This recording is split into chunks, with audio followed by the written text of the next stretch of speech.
ஒரு முக்கியமான வீடியோ, சின்ன குழந்தைகளுக்கு ரொம்ப முக்கியமான விஷயம். நிறையா பேர் வந்து இந்த ஈரத்து நேரத்தில் பார்த்திங்கன்னா இதை பாருங்கள், இதை எப்படி பாருங்கள், எப்படி அடர்ந்துருக்கு தெரியுதா? இப்படி வந்து என்ன செய்யக்கூடாது, இப்படி இருக்கக்கூடாது. இது என்ன செய்யணும்னா, வெளியில் வரும்போதோ சின்ன குழந்தை நடமாடும் போது இப்படி இருக்கிற இந்த இடங்களில், அதாவது பூச்சிக்கட்டை அதிகமாக வந்து அடைய ஆரம்பிக்கும். இந்த குளிர்ந்த நேரத்துக்கு வந்து எது அடர்த்தியாக இருக்கோ அந்த இடத்துல தான் உள்ளே வந்து அடையும். சரியா?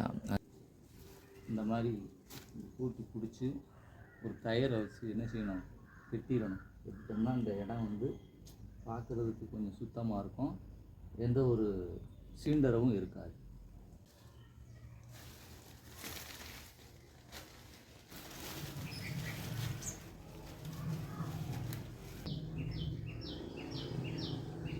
அவ்வளோதான் பாருங்க, இந்த மாதிரி கட்டி வச்சிடணும். இப்படி கட்டி வச்சிட்டிங்கன்னா சீன்றவே இருக்காது, எந்த பூச்சிக்கட்டையும் வராது. இதே மாதிரி பண்ணுங்கள், ரொம்ப நல்லது, பூச்சிக்கட்டை அடையாது. மீண்டும் அடுத்த ஒரு வீடியோவில் சந்திப்போம். இளைஞர்கள் கூட்டம்.